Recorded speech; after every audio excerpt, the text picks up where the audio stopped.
Who was Cain's wife and the forgotten daughters of Adam and Eve? Dear brothers and sisters in Christ, what I am about to share with you tonight may shake the very foundations of what you believe about humanity's beginning. Tonight, we will walk through the blood-soaked earth where Abel's innocent blood first cried out to heaven. We will follow the cursed footsteps of Cain as he flees into exile, carrying with him secrets that would make angels weep. But most shocking of all, we will meet the forgotten daughters of Adam and Eve, women whose very existence was erased from Holy Writ, whose names were whispered only in the darkest corners of ancient texts, whose fate was so terrible that God himself seemed to turn his face away. Have you ever wondered, beloved, how Cain found a wife in the land of Nod when Scripture tells us only Adam, Eve, and their sons existed? Have you questioned why the first family's daughters remain nameless shadows, mentioned only in passing as other sons and daughters? Tonight, through prophetic dreams and visions that will chill your soul, we will discover that some truths are too dark for daylight, some mysteries too sacred for casual telling. The earth itself holds secrets, dear ones. Beneath the very ground where Eden once bloomed, something stirs in eternal sleep. Tamar. 3 daughters wait in supernatural slumber, their prophetic dreams still weaving through the fabric of time, their influence still shaping the destiny of humanity. What you're about to hear will explain why bloodshed follows Cain's line, why certain dreams feel too real to be mere imagination, and why some family curses seem to echo through generations like whispers from the grave. Prepare your hearts, for we are about to enter the hidden chambers of biblical history, where angels fear to tread, and where the first family's darkest secrets lie buried beneath centuries of silence.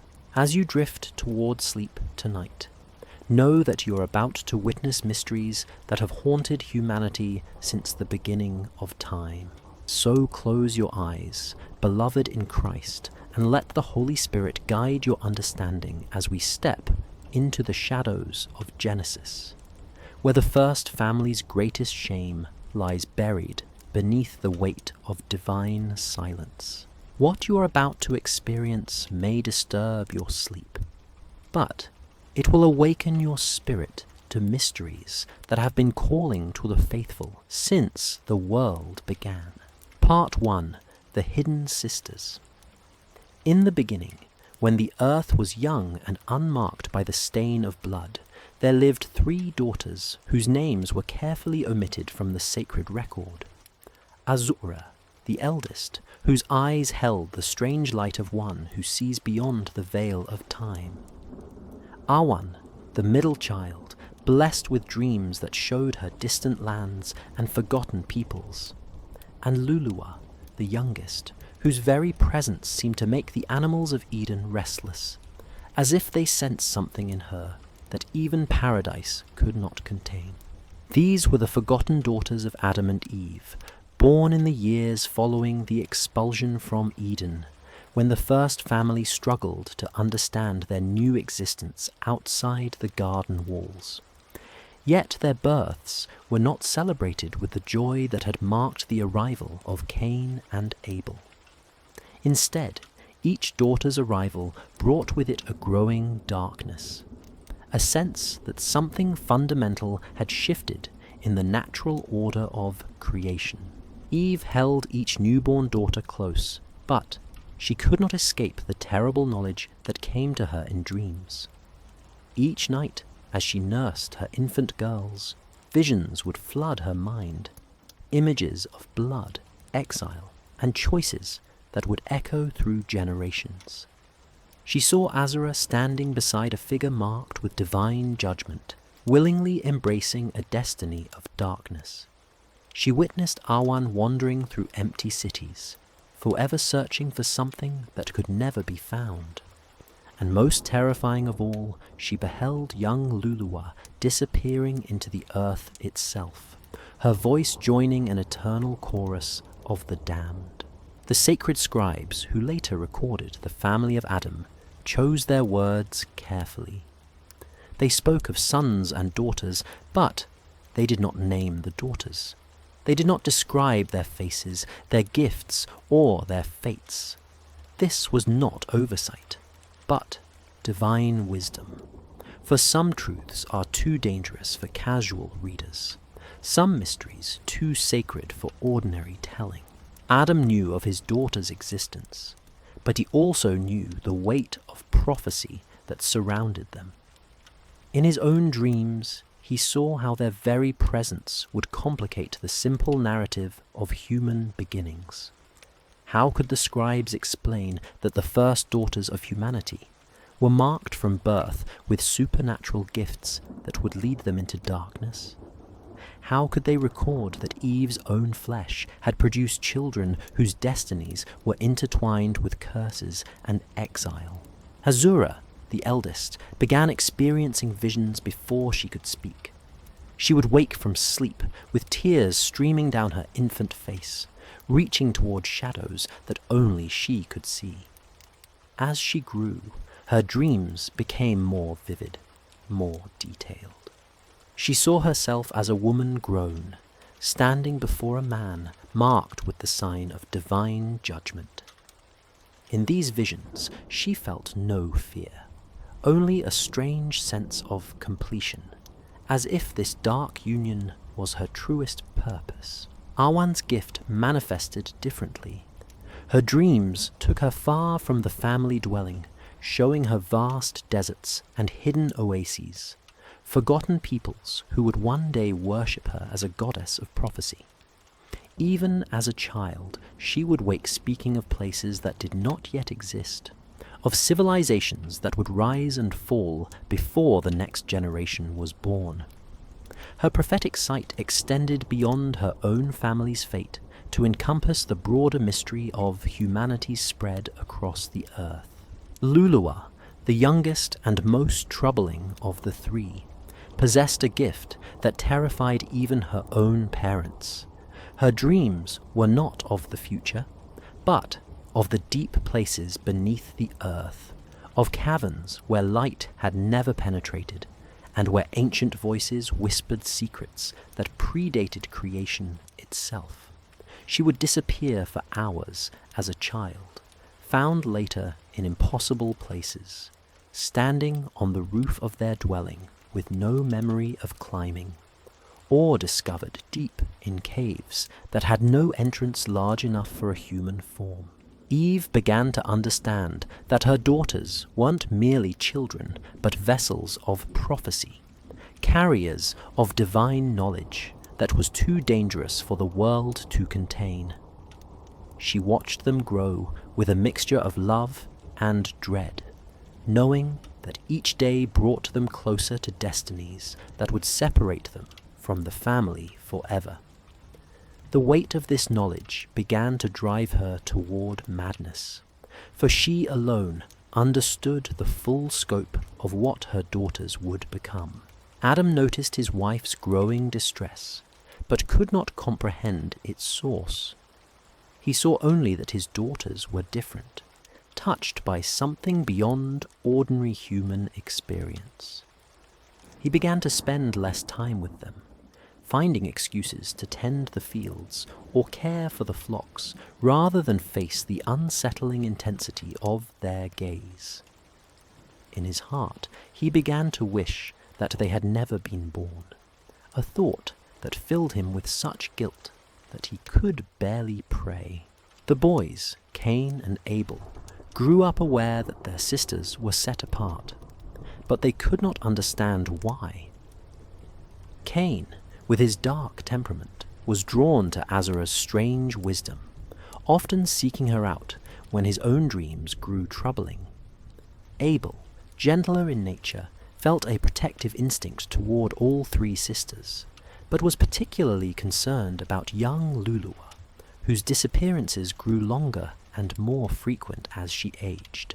As the daughters reached womanhood, their gifts intensified beyond anything the family had experienced.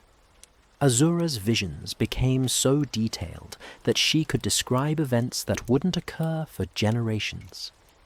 Awan began receiving visitations from beings that claimed to be messengers from distant lands, spirits that offered her knowledge of hidden places.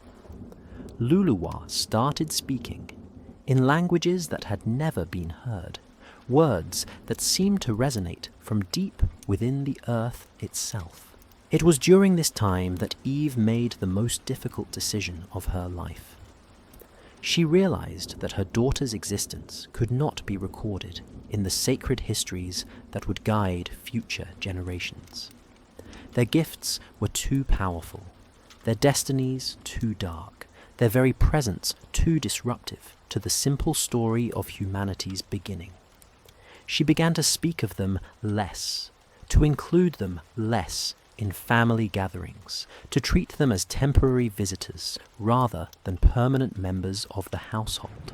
The process of erasure was gradual but deliberate. When travelers came seeking stories of the first family, Eve spoke only of her sons. When Abel was murdered and the family's grief threatened to overwhelm them, the daughter's presence became an additional burden that seemed too heavy to bear. Their prophetic gifts, which might have been sources of comfort, instead served as constant reminders that worse tragedies lay ahead.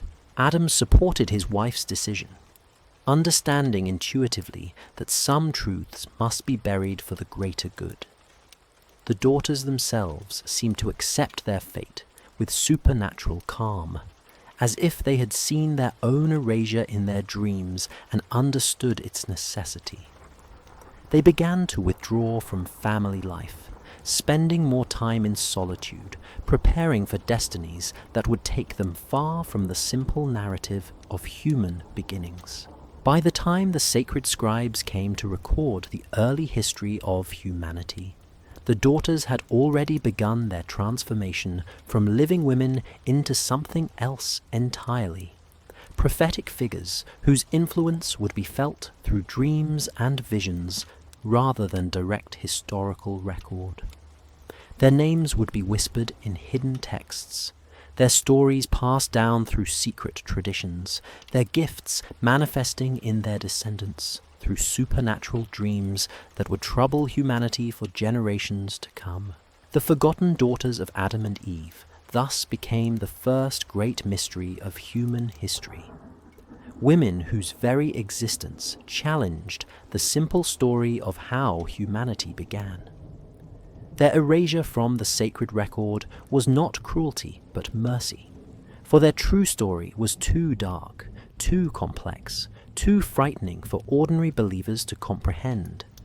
Yet their influence would continue, working through dreams and visions, shaping the destiny of their brothers and their descendants in ways that wouldn't be understood until the end of time itself.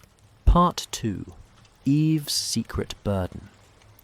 The weight of prophetic knowledge is a burden that few souls can bear without breaking, and Eve discovered this truth in the most painful way possible. Long before her daughters reached womanhood, even before their gifts had fully manifested, Eve began receiving visions that showed her exactly what fate awaited each of her precious girls.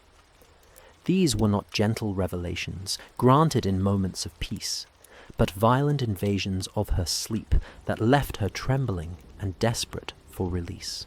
The dreams always began the same way. Eve would find herself standing in a garden that looked like Eden, but felt wrong, as if the very air carried the weight of impending doom. The trees bore familiar fruit, but when she reached for them, they would crumble to ash in her hands. In this twisted paradise, she would hear her daughters calling to her from different directions, their voices echoing with a desperate need that cut through her heart like a blade. Following Azura's voice would lead Eve to a barren plain where her eldest daughter stood as a grown woman, her arms stretched toward a figure shrouded in divine judgment. In these visions, Azura's face showed no fear, only a terrible acceptance of her fate. She would turn to her mother with eyes that held the accumulated wisdom of ages and speak words that burned themselves into Eve's memory. "This is my choice, mother. I choose the darkness because it leads to light." The vision would shift, and Eve would find herself pursuing Awan's voice through endless desert landscapes where entire cities rose and fell in the space of a heartbeat. She would catch glimpses of her middle daughter being worshipped by peoples who had no names, being feared by civilizations that existed only in the space between sleeping and waking. Awan's gift of prophetic sight had grown beyond human comprehension, allowing her to see not just the future, but all possible futures, a knowledge so vast that it separated her from ordinary human experience forever. But it was the visions of Luluwa that drove Eve closest to madness. Following her youngest daughter's voice would lead her deep underground, through caverns that seemed to extend to the very center of the earth. There, in chambers that predated creation itself, Eve would find Luluwa surrounded by voices that whispered secrets too dangerous for living minds to contain. Her youngest daughter had become a bridge between the world of the living and something far older, far darker than anything that belonged in the realm of human experience.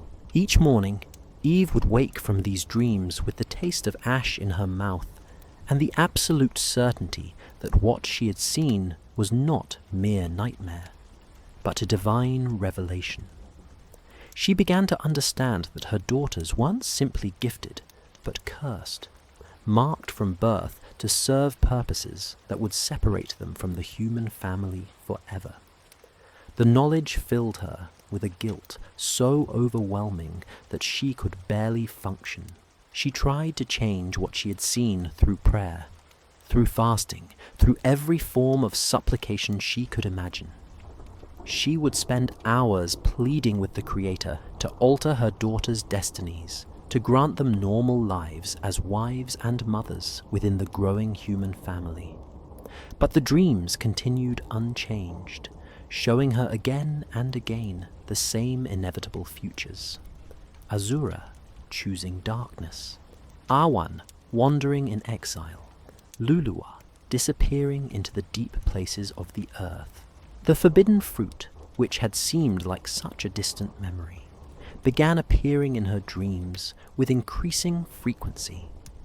She would find herself standing before the tree of knowledge, understanding for the first time that her choice in Eden had consequences extending far beyond her own exile. Her daughter's strange gifts were directly connected to that moment of disobedience, supernatural abilities that emerged from humanity's broken relationship with divine order. In her most terrifying vision, Eve saw herself offering the fruit not to Adam, but to each of her daughters in turn. Azura would accept it with the same terrible acceptance she showed toward her dark destiny. Awan would take it while gazing at visions of distant lands. Luluwa would receive it from hands that seemed to emerge from the earth itself. The symbolism was clear. Her daughters were inheriting not just the consequences of her original sin, but amplified versions of it, supernatural manifestations of humanity's separation from divine grace. Adam began to notice his wife's deteriorating condition, but could not understand its cause. Eve's attempts to explain her dreams only deepened his confusion and concern. How could he comprehend visions of futures that seemed to violate everything they understood about God's plan for their family? When she tried to describe what she had seen of their daughters' destinies, Adam would listen with growing alarm, unable to reconcile these dark prophecies with his simple faith in divine goodness. The burden of keeping these visions secret grew heavier with each passing day.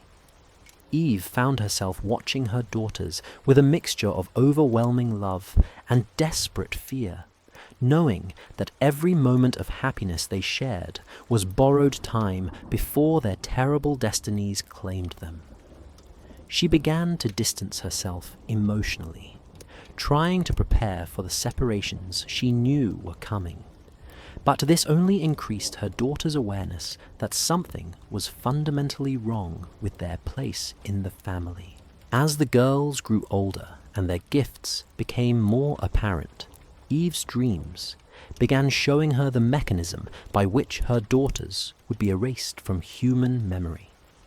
She saw herself speaking to future scribes, carefully omitting any mention of her daughters' names or specific fates. She witnessed the gradual process by which 3 living, breathing women would become nothing more than a vague reference to other sons and daughters in the sacred record. The most painful aspect of these revelations was understanding that this erasure was necessary. Eve began to see how her daughter's gifts would disrupt the simple narrative of human beginnings that future generations would need. Their supernatural abilities would raise questions about the nature of divine favor, the relationship between sin and spiritual power, and the true cost of humanity's separation from Eden. These were truths too complex and disturbing for the foundational stories that would guide humanity through its early development. In her darkest moments, Eve would find herself wishing that her daughters had never been born, a thought that immediately filled her with such overwhelming guilt that she could barely breathe.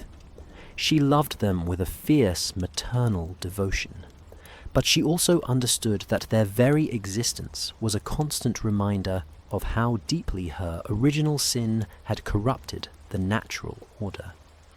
They were living embodiments of the price that had to be paid for knowledge of good and evil. The weight of this knowledge began to affect Eve's relationship with Adam and her sons as well. She became withdrawn, speaking in cryptic references that puzzled her family and increased their sense that something fundamental had shifted in their household.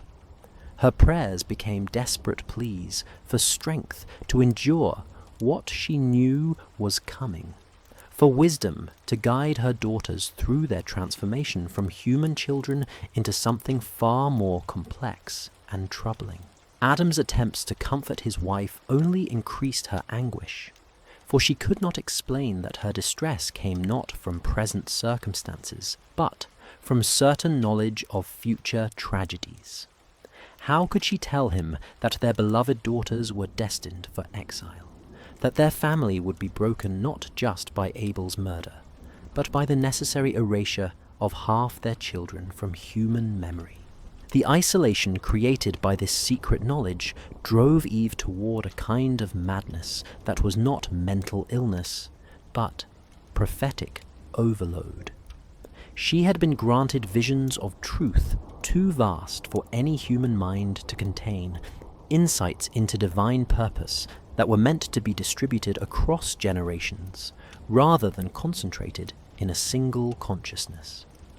The weight of carrying this knowledge alone began to fragment her sense of reality, making it difficult to distinguish between present circumstances and future revelations. As her daughters approached the age when their destinies would begin to unfold, Eve made the most difficult decision of her life. She realized that love sometimes requires the courage to let go, to allow children to follow paths that lead away from safety and into necessary darkness. Her secret burden would soon become a shared family tragedy, but for now, she alone carried the weight of knowing exactly what form that tragedy would take. Part 3. The Curse of Prophetic Sleep. As the daughters of Adam and Eve matured, their supernatural gifts manifested most powerfully during the vulnerable hours of sleep. What began as unusual dreams in childhood transformed into something far more disturbing. prophetic visions so intense and detailed that the line between sleeping and waking became permanently blurred.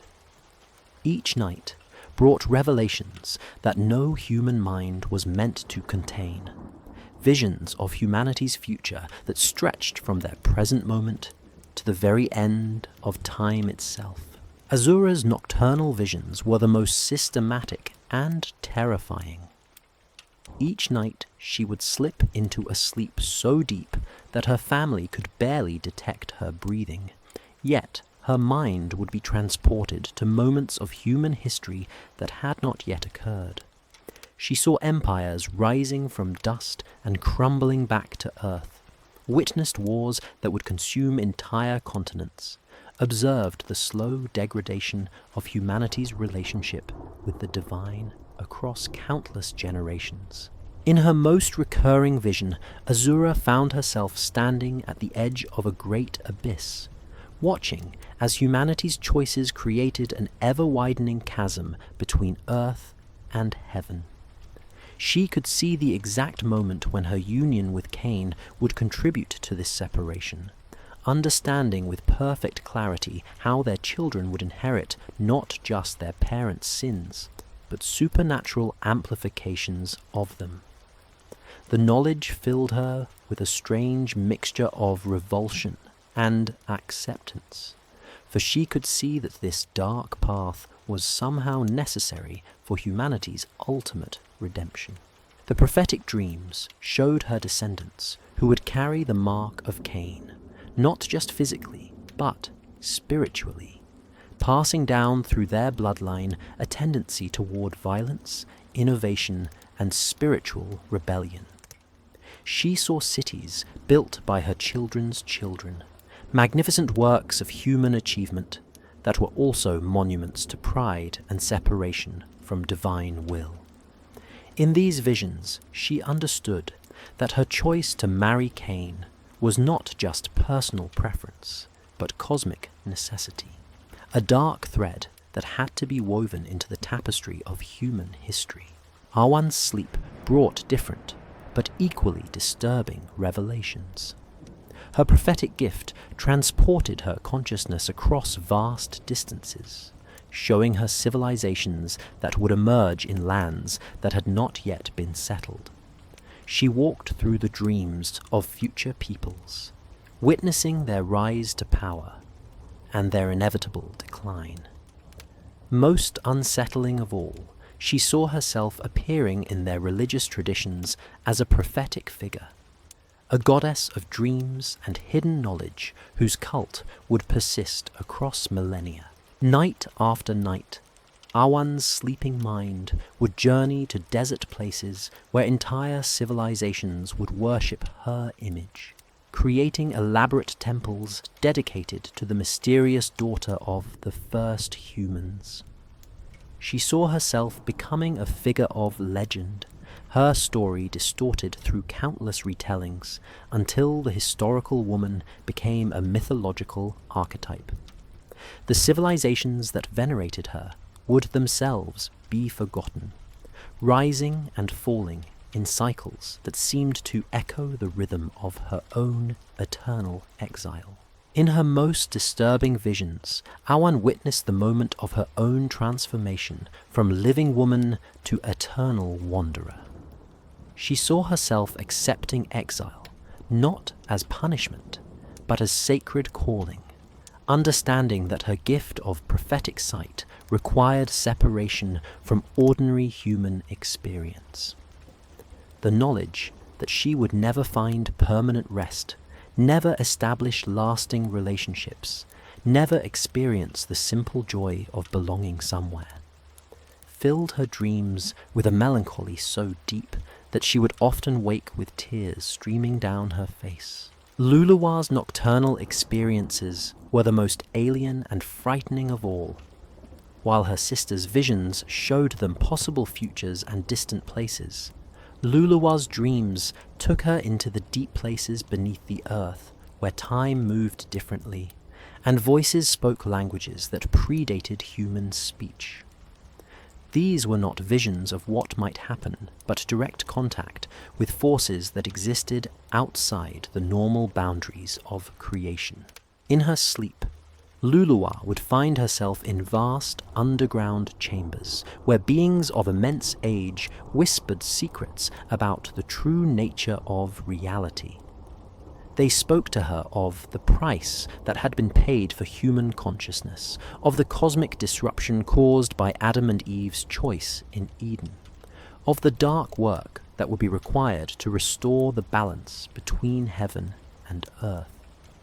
She began to understand that her destiny was not exile like her sisters, but sacrifice, a willing descent into the underworld to serve as humanity's representative in places where light had never penetrated. The most terrifying aspect of Luluwa's prophetic sleep was the growing realization that these underground journeys weren't dreams, but actual spiritual travels. She would wake to find earth under her fingernails despite sleeping in a clean bed, would taste minerals and cave water despite having consumed nothing during the night. Her body was somehow participating in these otherworldly journeys, creating a connection between the surface world and the deep places that would have permanent consequences for both realms. All three sisters began to experience a phenomenon that their parents found deeply disturbing. Their prophetic dreams started to overlap and interconnect. Azura would witness Awan appearing in her visions of future civilizations, while Awan would see flashes of the underground chambers that dominated Luluwa's nocturnal experiences. Luluwa's contact with the ancient voices would sometimes include messages intended for her sisters, creating a supernatural network of communication that operated entirely through dream states. The sisters themselves began to understand that their gifts were not individual talents, but components of a larger prophetic system. Together, their visions created a comprehensive picture of humanity's past, present, and future that was too vast and complex for any single mind to contain.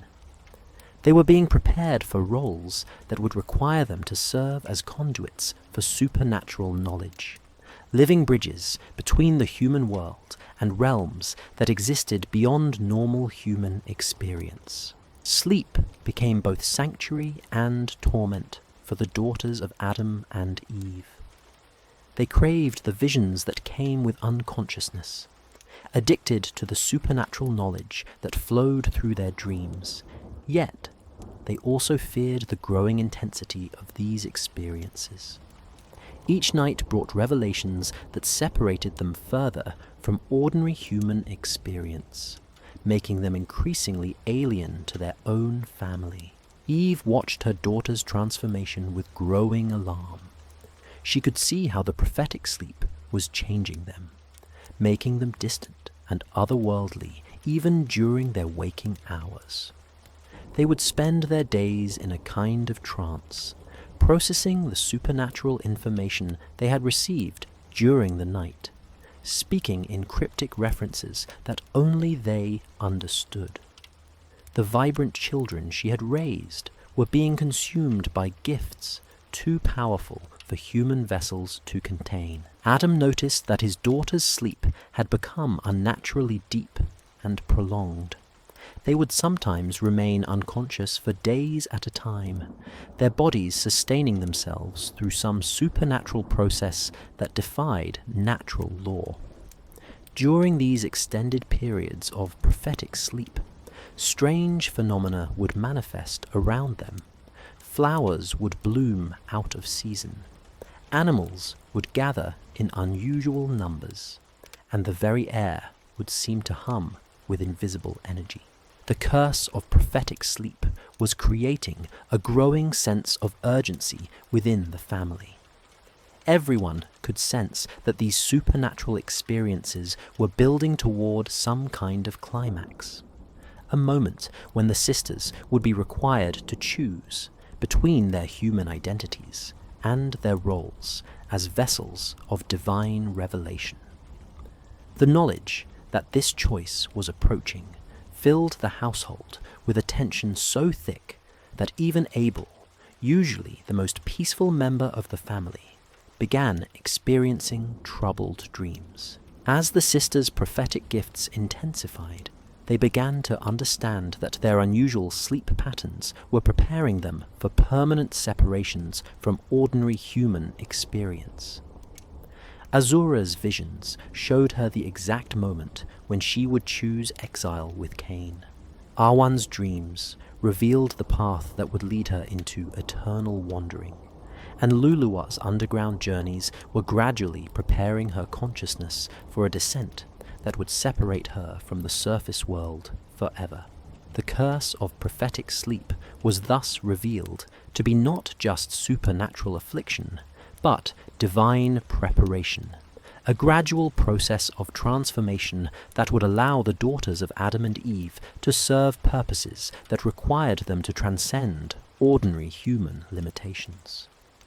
Their dreams were training grounds for destinies that would stretch across eternity, supernatural classrooms where they learned to navigate realms that existed far beyond the simple world of their birth.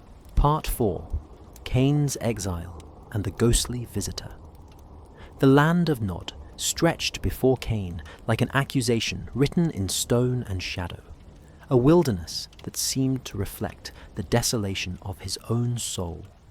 Here, east of Eden, where the morning light arrived pale and cold, the first murderer began his wandering existence, carrying with him not just the mark of divine judgment, but the weight of visions that would not grant him peace. Sleep, which should have offered respite from his guilt, instead became the gateway through which his brother's spirit returned to torment him with supernatural persistence.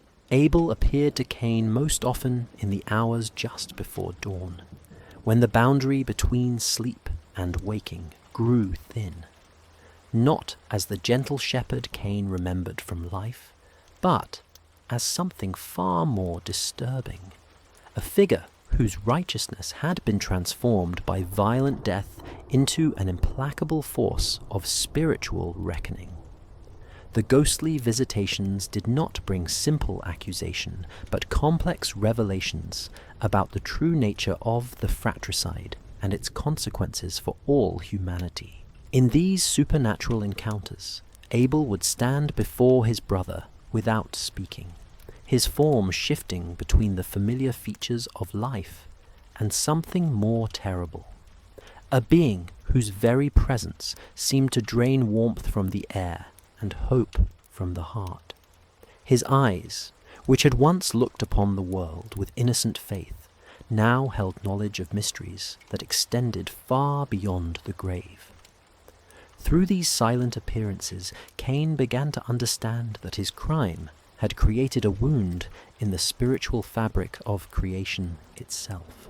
The most disturbing aspect of these visitations was their progressive nature.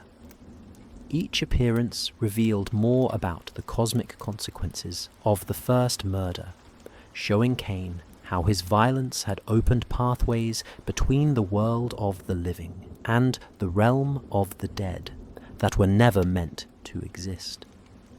Through Abel's ghostly presence, Cain learned that his exile was not just personal punishment, but cosmic necessity.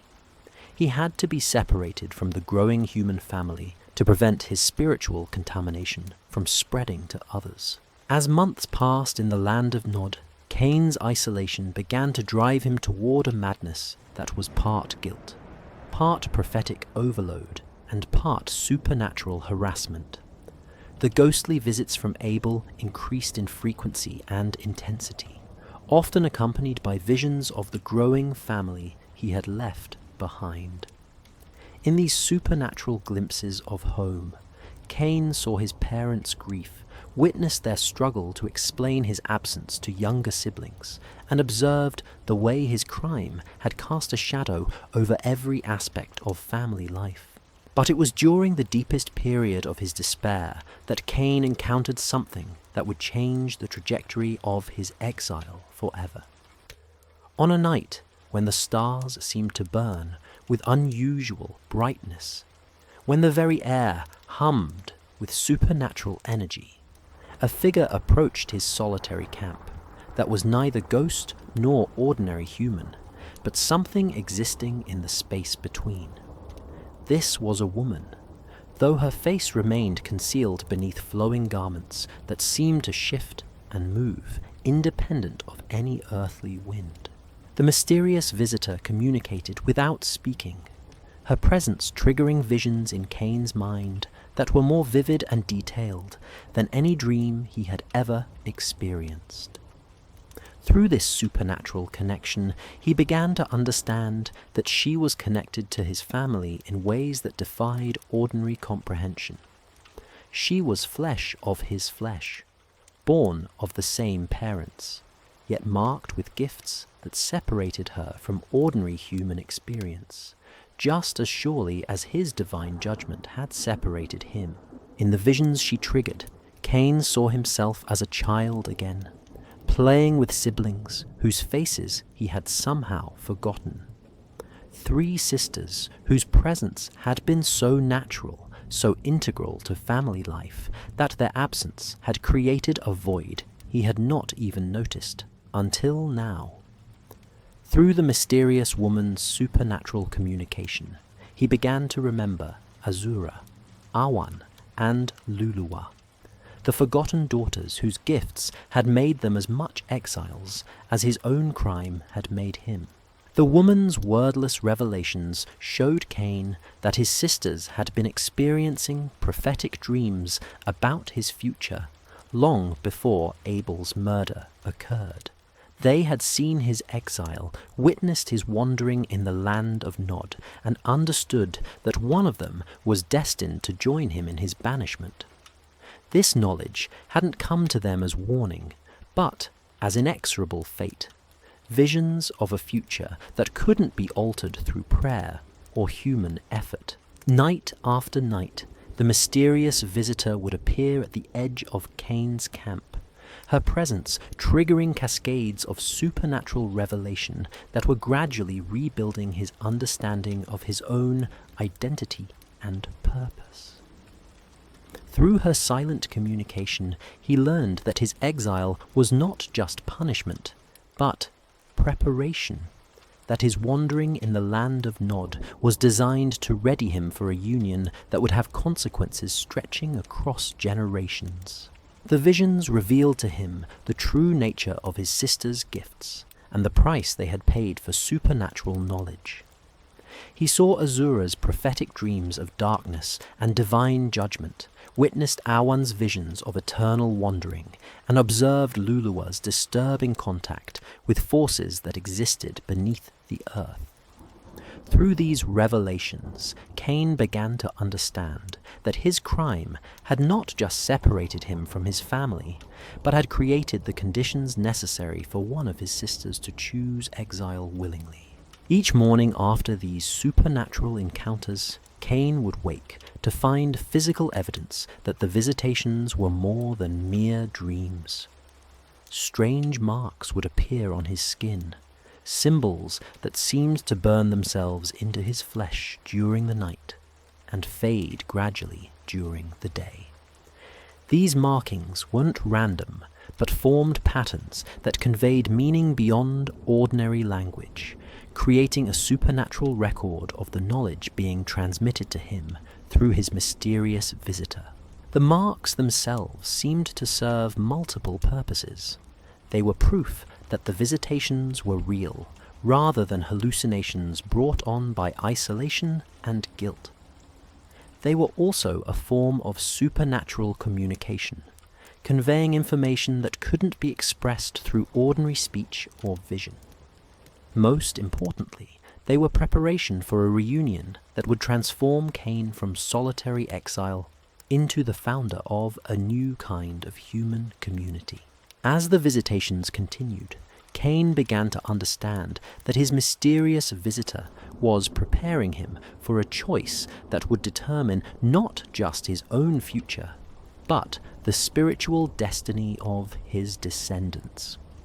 The woman who appeared to him each night was offering herself as companion in exile, willing to share his punishment in order to fulfill prophecies that had been revealed to her through supernatural dreams. This was not love as ordinary humans understood it, but cosmic necessity disguised as personal choice. The psychological effect of these supernatural encounters was profound and disturbing. Cain found himself simultaneously longing for and dreading each nightly visitation, craving the knowledge they brought while fearing the implications of what he was learning. He began to understand that his exile in the land of Nod was not just geographic separation, but spiritual transformation, a process that was changing him into something more and less than ordinary human. The ghostly visits from Eibel gradually diminished as the mysterious woman's appearances intensified, as if one supernatural presence was being replaced by another. This transition marked a crucial shift in Cain's exile experience, from torment by the past to preparation for a future that would be shaped by choices too complex and disturbing for ordinary moral categories to contain. The land of Nod itself seemed to respond to these supernatural visitations, manifesting strange phenomena that suggested the boundary between the physical and spiritual worlds was becoming increasingly permeable. Animals would gather in unusual numbers around Cain's camp during the woman's visits. Plants would bloom out of season, and the very ground would hum with energy that could be felt but not explained. Through the mysterious visitor's wordless revelations, Cain began to prepare for a reunion that would transform his exile from solitary punishment into the foundation of a new kind of human community. But this transformation would come at a price that would echo through generations, creating a bloodline marked not just by divine judgment, but by supernatural gifts too dangerous for ordinary human society to contain. Part 5. The Identity of Cain's Wife. The revelation came to Cain like thunder breaking over a clear sky, sudden and overwhelming in its implications. The mysterious woman who had been visiting him in the land of Nod was Azura, his eldest sister, the daughter whose prophetic gifts had marked her from birth for a destiny too dark for ordinary human comprehension.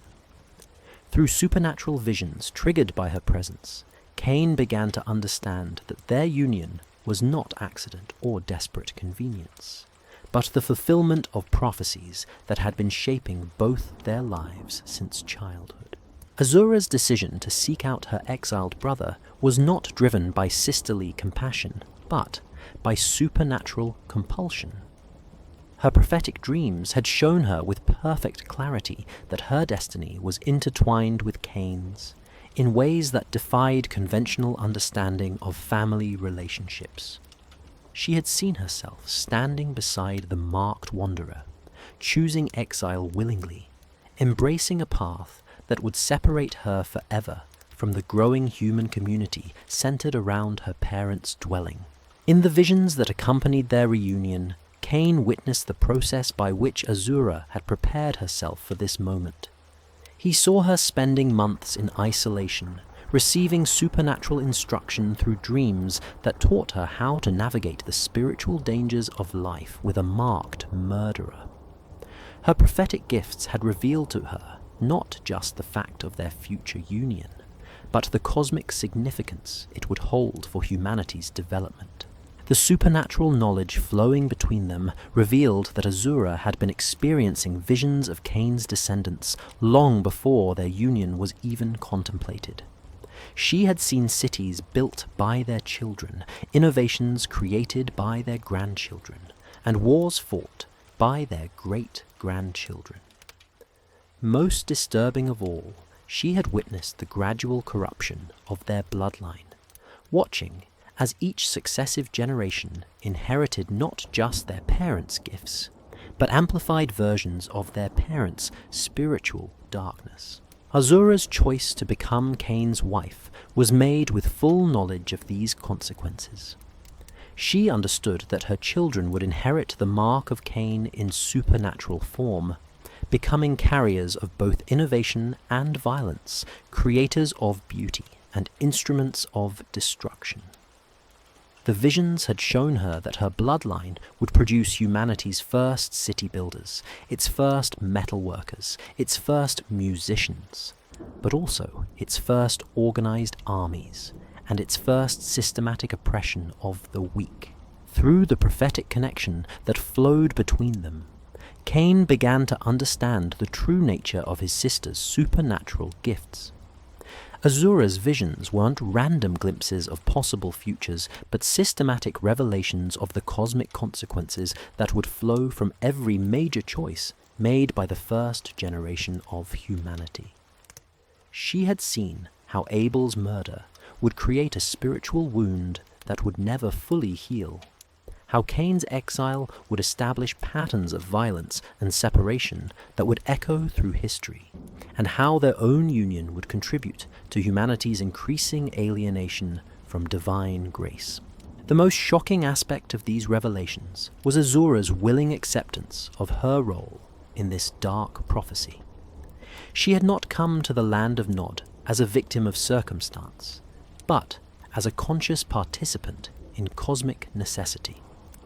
Her prophetic dreams had revealed to her that someone from the first family had to choose the path of darkness in order for the full consequences of human rebellion to be made manifest.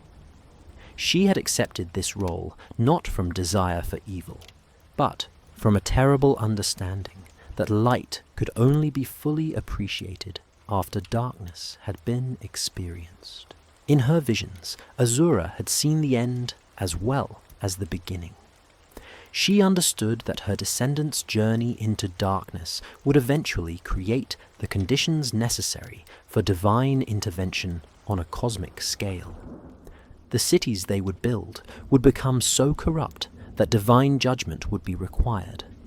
The violence they would unleash would become so systematic that divine mercy would be necessary to prevent total destruction.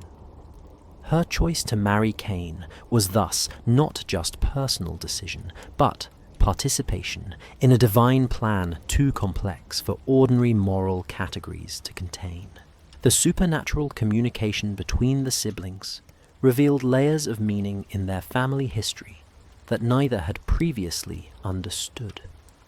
Azura's visions showed them that their parents' expulsion from Eden had created spiritual conditions that made their union inevitable. The knowledge of good and evil that Adam and Eve had gained through disobedience had passed to their children in the form of supernatural gifts that required them to choose between light and darkness with full awareness of the consequences. Cain began to understand that his crime against Abel had not been simple jealousy, but the working out of cosmic forces that had been set in motion by humanity's first disobedience. The visions revealed to him that Abel's righteousness and his own wickedness were not just personal characteristics, but opposing spiritual principles that had to be separated in order for their true natures to be fully revealed. His brother's murder had been cosmically necessary, even as it was morally inexcusable. Azura's willingness to share Cain's exile was revealed to be more than sisterly loyalty or romantic attraction. Through her prophetic gifts, she had seen that the mark of Cain carried within it not just divine judgment, but divine purpose. His descendants would be required to push the boundaries of human capability, to explore the full extent of what beings made in God's image could accomplish when separated from divine guidance. This exploration would be terrible in its consequences, but necessary for the ultimate revelation of humanity's need for redemption. The visions flowing between them showed Azura and Cain that their union would produce children who inherited supernatural gifts from both parents, the mark of divine judgment from their father, and the gift of prophetic sight from their mother. These children would be the first generation of humans to possess supernatural abilities that were clearly connected to spiritual rebellion, rather than divine favor. They would use their gifts to accomplish remarkable things, but their achievements would be tainted by the spiritual darkness that was their true inheritance. Through Azura's prophetic sight, both siblings could see the city that Cain would build after their union, populated by their descendants and others who had chosen separation from the growing community of the faithful. This city would become humanity's first attempt to create paradise through human effort rather than divine grace. It would be magnificent in its achievements and terrible in its spiritual emptiness, a monument to human capability that would also serve as evidence of humanity's inability to find lasting satisfaction apart from its creator. The supernatural knowledge shared between them revealed that their marriage would establish patterns that would persist throughout human history. Their descendants would become the founders of human civilization in its purely secular form, creators of art, music, and technology that existed independent of divine inspiration. But this independence would come at the cost of spiritual connection, creating a legacy of human achievement that was simultaneously magnificent and spiritually barren. Azura's prophetic gifts allowed her to see the specific ways in which her children would struggle with their inherited gifts. Some would use their supernatural abilities to benefit humanity, becoming innovators and leaders who pushed the boundaries of human knowledge. Others would be corrupted by their power, becoming tyrants and destroyers who used their gifts to dominate and exploit the weak. All would struggle with the fundamental tension between their human nature and their supernatural inheritance. The visions revealed to both siblings that their union would create a bloodline that would persist until the end of human history, always carrying within it the tension between innovation and destruction, creativity and violence, human achievement and spiritual rebellion. Their descendants would be found among humanity's greatest benefactors and its worst villains, often within the same family line, sometimes within the same individual. As Azura revealed her identity and her willing acceptance of exile, Cain experienced a mixture of relief and horror that nearly overwhelmed his capacity for rational thought. The relief came from finally understanding that his isolation was ending, that he would have a companion who understood his burden because she carried supernatural burdens of her own. The horror emerged from grasping the full implications of what their union would mean for the future of humanity. The moment of recognition between the siblings was marked by supernatural phenomena that suggested cosmic forces were acknowledging the significance of their reunion. The ground beneath their feet trembled slightly. Animals gathered in unusual numbers around their meeting place, and the very air seemed to hum with invisible energy. These manifestations served as confirmation that their union was not just personal choice, but cosmic event, with consequences that would ripple through the spiritual realm as well as the physical world. Azura's transformation from mysterious visitor to revealed sister marked the beginning of a new phase in both their lives. Her prophetic gifts would now be combined with Cain's experience of divine judgment to create a partnership capable of founding human civilization in its fallen form. Together, they would establish patterns of human achievement and human failure that would persist until divine intervention finally resolved the tension between human capability and human need for redemption. Part 6. The Fate of Awan, the Lost Sister.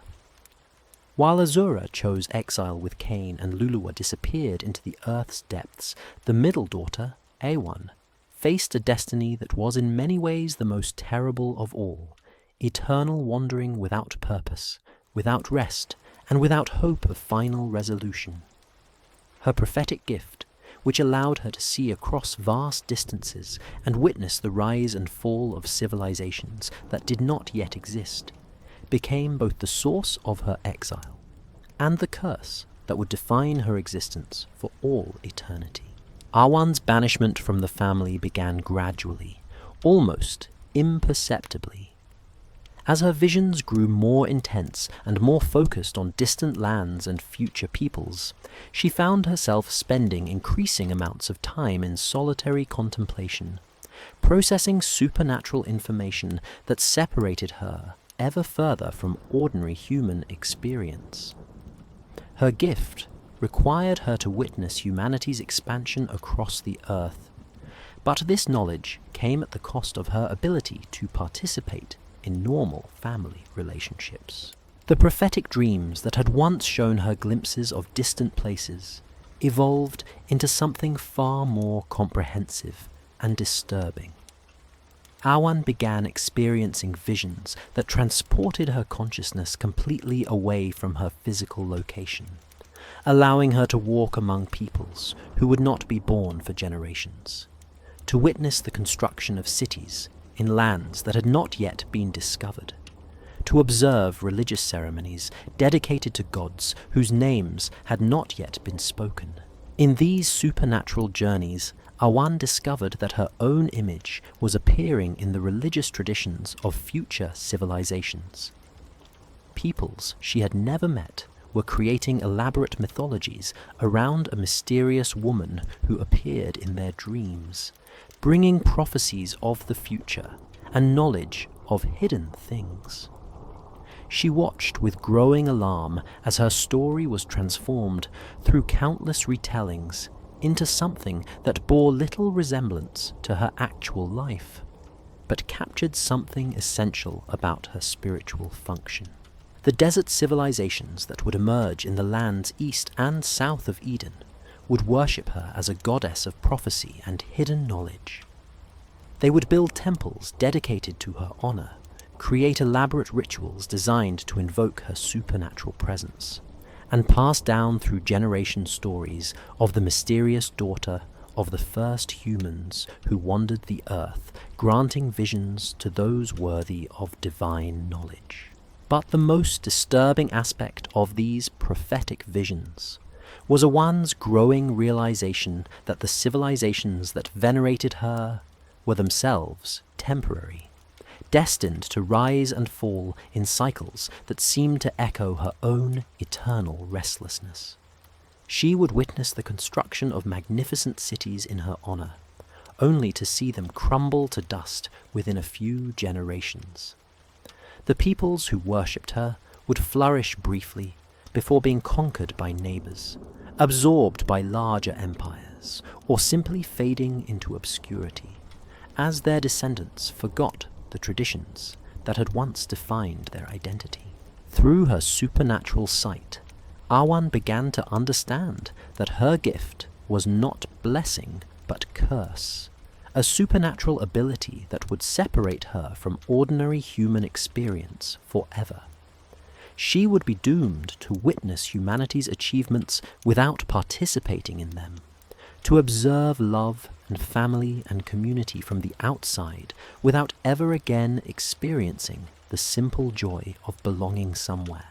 The night terrors that had troubled her sleep since childhood intensified as her exile approached. But these were not ordinary nightmares. They were prophetic experiences so vivid and detailed that they left her paralyzed upon waking, unable to move or speak for hours at a time. During these episodes, her consciousness would be transported to the exact moment of her transformation, from living woman into eternal wanderer, allowing her to experience her own exile from multiple perspectives simultaneously. In the most terrifying of these visions, Awan saw herself accepting banishment, not as punishment, but as sacred calling. She witnessed her own willingness to embrace eternal wandering in order to serve as humanity's prophetic witness, a living bridge between the settled world of ordinary human experience and the supernatural realm where divine knowledge resided. This willing acceptance of exile was perhaps the most disturbing aspect of her fate, for it suggested that her suffering was somehow necessary for the spiritual development of humanity as a whole. The mechanism of Awan's exile was as mysterious as her prophetic gifts themselves. One morning, her family simply discovered that she was no longer among them. Her sleeping place showed no sign of struggle or disturbance, as if she had simply dissolved into the air during the night. The only evidence of her departure was a series of strange markings on the ground around where she had slept, symbols that seemed to shift and change when observed directly. Eve's grief at her daughter's disappearance was complicated by her knowledge that this exile had been foreseen in her own prophetic dreams. She had known that Awan would eventually be claimed by her gift, transformed from daughter into something more and less than human. But knowing that suffering is inevitable does not diminish the pain when it finally arrives, and Eve mourned her lost daughter with a desperation that threatened to break her heart entirely. Adam's response to Awan's disappearance was different, but equally profound. He began experiencing dreams in which he encountered his daughter in various locations around the world, always just beyond his reach, always appearing to be searching for something that could never be found. These dreams weren't ordinary parental anxiety, but supernatural communications, messages from his exiled daughter that confirmed both her continued existence and her permanent separation from ordinary human experience. The first civilization to encounter Awan in her wandering exile was a desert people who had settled around a hidden oasis far to the east of Eden. They discovered her during a particularly severe drought, appearing at their water source with knowledge of underground springs that saved their community from destruction. Her ability to locate hidden water sources and predict weather patterns marked her immediately as a figure of supernatural significance. The desert dwellers who first encountered Awan were primitive by later standards, but they possessed an intuitive understanding of spiritual matters that allowed them to recognize her true nature.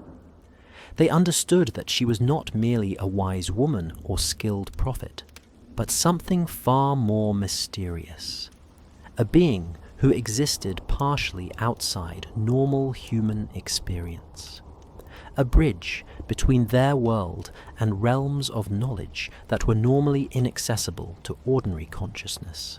Under Awan's guidance, this first civilization developed rapidly, creating sophisticated systems of agriculture, astronomy, and religious practice that were far in advance of their neighbors.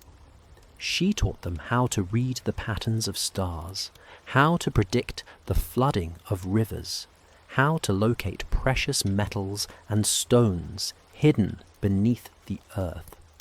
But most importantly, she showed them how to record their knowledge in permanent form, creating the first human writings that would preserve spiritual wisdom across generations. The civilization that grew up around Awan's teachings became a center of learning and prophecy that attracted visitors from across the known world. Pilgrims would journey for months through dangerous territories to consult with the mysterious woman who possessed knowledge of things that had not yet come to pass. But even as their city flourished under her guidance, Awan knew through her prophetic sight that their success was temporary, that the civilization she was helping to build was destined to vanish as mysteriously as she herself had appeared. The supernatural knowledge that flowed through Awan during her time with the desert civilization was so vast and complex that it couldn't be contained within a single cultural tradition. Different aspects of her teachings would be preserved by different groups, creating fragments of wisdom that would be scattered across the ancient world as her followers dispersed. These fragmentary traditions would eventually evolve into various mystery religions and esoteric practices, all claiming connection to the legendary daughter of the first humans who possessed knowledge of hidden things.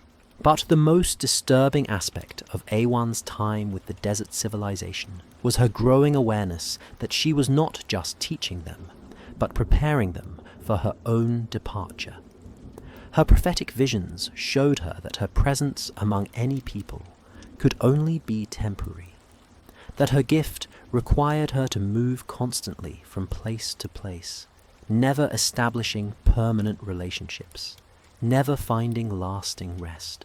The night of Awan's departure from the desert civilization was marked by supernatural phenomena that confirmed her otherworldly nature.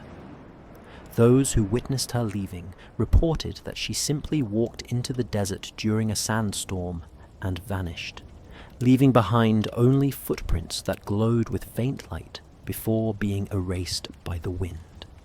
The city she had helped to build continued to flourish for several generations, before gradually declining and eventually being abandoned entirely, its location forgotten by later civilizations. This pattern would repeat throughout Awan's eternal wandering. She would appear among various peoples, share supernatural knowledge that would transform their civilization temporarily, and then disappear as mysteriously as she had arrived. Each culture she influenced would preserve memories of her in their religious traditions, but these memories would gradually be transformed through retelling until the historical woman became a mythological figure whose true story was buried beneath layers of legend and interpretation. Part 7.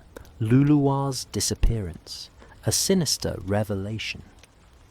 The youngest daughter of Adam and Eve vanished on a night when the very earth seemed to tremble with supernatural activity, when the boundary between the world of the living and the deep places beneath creation grew thin enough for passage between realms.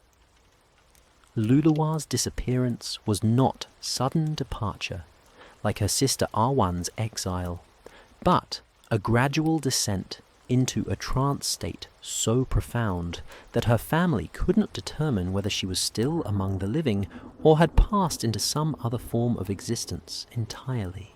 For weeks before her final disappearance, Luluwa had been experiencing episodes of supernatural sleepwalking that carried her to impossible locations. Her family would discover her in the morning standing in places that should have been inaccessible, on top of high rocks that had no visible climbing route, in the center of thorn thickets that showed no signs of entry, or deep within caves that appeared to have no openings large enough for human passage. Each time she would return to consciousness with no memory of how she had arrived at these locations. The episodes grew more frequent and more disturbing as they continued. Luluwa would disappear from her sleeping place during the night and be found the next morning in increasingly remote and dangerous locations. Sometimes she would be discovered speaking in languages that no one recognized, carrying on animated conversations with invisible presences that seemed to respond to her words. Other times she would be found in postures of worship or supplication, as if participating in religious ceremonies that existed only in supernatural realms. Eve's attempts to prevent these supernatural wanderings proved futile. No matter how carefully they watched over Luluwa during the night, she would somehow manage to slip away without being detected. It was as if her physical body had learned to move through space in ways that defied ordinary physical laws, becoming temporarily insubstantial in order to pass through barriers that should have contained her. The family's growing concern about Luluwa's condition was complicated by their awareness that her supernatural experiences weren't random episodes, but systematic preparation for something of cosmic significance. Through her connections with the deep places beneath the earth, she was receiving instruction that was transforming her from ordinary human child into something far more complex and disturbing. Adam began experiencing dreams in which he was searching for his youngest daughter through vast underground chambers that seemed to extend infinitely in all directions.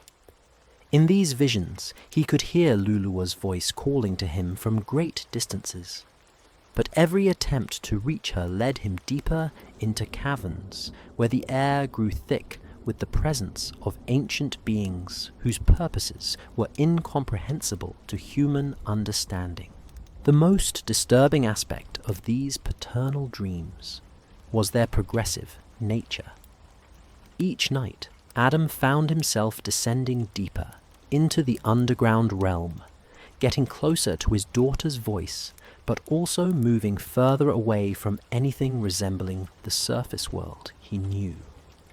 The dreams were teaching him that Luluwa's transformation was not temporary episode, but permanent change, a descent into realms where human consciousness could not follow without being fundamentally altered.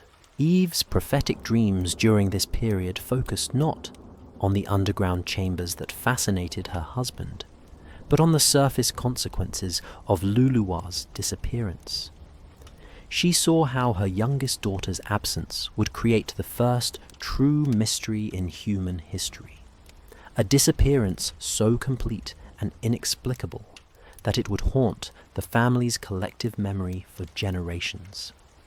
The inability to explain what had happened to Luluwa would become a source of guilt and spiritual uncertainty that would influence the family's relationship with divine authority.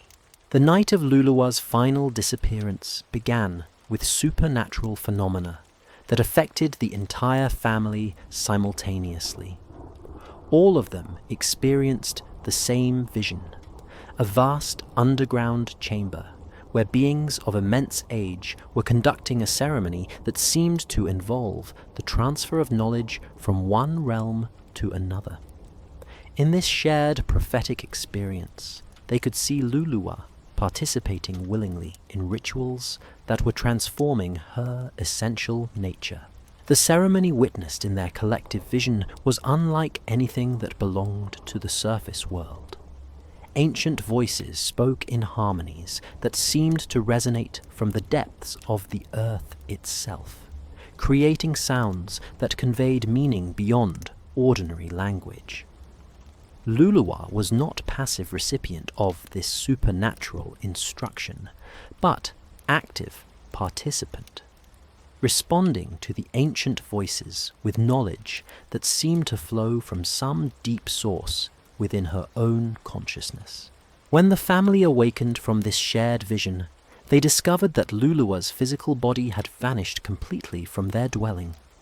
But the disappearance was not ordinary absence. The very space where she had been sleeping seemed somehow changed, as if her departure had created a subtle alteration in the fabric of reality itself. The air in that location felt different, carrying traces of the underground atmosphere they had experienced in their prophetic dream. The search for Luluwa that followed her disappearance revealed evidence of supernatural activity that confirmed their worst fears about her fate. They found traces of her presence in locations that should have been impossible for human access, deep within cave systems that had no visible entrances, at the bottom of wells that appeared to extend far deeper than natural water sources, in chambers that seemed to exist partially underground and partially in some other dimension entirely. Most disturbing of all, they discovered that Luluwa's disappearance had created physical changes in the landscape around their dwelling. New springs appeared overnight in locations where no water source had existed before. Plants began growing in patterns that spelled out symbols none of them could read, but all of them somehow understood. The very ground seemed to hum with energy that could be felt through bare feet, as if Luluwa's descent into the underworld had created a permanent connection between surface and depths. Adam's desperate attempts to reach his daughter through prayer and supernatural communication revealed that she was not dead, but transformed, existing in a state that was neither fully alive nor completely separated from life. The ancient voices that had claimed her were not evil in any simple sense, but represented forces so alien to human experience that contact with them required fundamental changes in consciousness that could not be reversed. Through fragmented prophetic dreams, the family began to understand that Luluwa's sacrifice had been cosmically necessary. Her willingness to serve as humanity's representative in the deep places was somehow required to maintain balance between the surface world and the ancient powers that existed beneath creation. Without her ongoing presence in those underground chambers, forces might be released that would threaten the stability of the physical world itself. The realization that Luluwa's disappearance was sacrifice rather than tragedy created a new kind of grief that was almost impossible for the family to process. They were mourning not just the loss of a beloved daughter, but their own complicity in a cosmic arrangement that required such loss. The knowledge that her suffering was somehow necessary for the greater good made their pain more complex and more lasting than ordinary bereavement. Eve's prophetic dreams began showing her images of Luluwa in her transformed state. No longer the child they had known, but something that existed primarily as consciousness, maintaining only tenuous connection to physical form. In these visions, Luluwa appeared to be serving as interpreter between the ancient voices and forces that would affect the surface world, translating cosmic purposes into terms that could influence human history without destroying human understanding entirely. The most shocking revelation came through Adam's final dream contact with his lost daughter. In this supernatural communication, Luluwa revealed that her entombment beneath Eden was not permanent imprisonment, but preparation for future awakening. She would remain in the deep places until humanity reached a level of spiritual crisis that required her intervention, at which point she would emerge to serve as guide through supernatural challenges that ordinary human wisdom could not address. This promise of eventual return was both comfort and threat, for it suggested that Luluwa's sacrifice was connected to prophetic events that would bring humanity to the edge of destruction. Her awakening would signal that the human experiment had reached a point where divine intervention through supernatural means was required to prevent total collapse. The family was left to wonder whether they should hope for or dread the day when their lost daughter would rise from the depths to fulfill her cosmic purpose. Part 8. Adam and Eve's Forbidden Knowledge. The weight of hidden truth had been accumulating in Adam and Eve's consciousness, like sediment settling in still water, layer upon layer of supernatural knowledge that they could neither fully comprehend nor completely ignore. As their daughter's destinies unfolded exactly as their prophetic dreams had foretold, the first parents began to understand that their exile from Eden had granted them not just awareness of good and evil, but terrible insight into the cosmic machinery that governed divine justice and human suffering.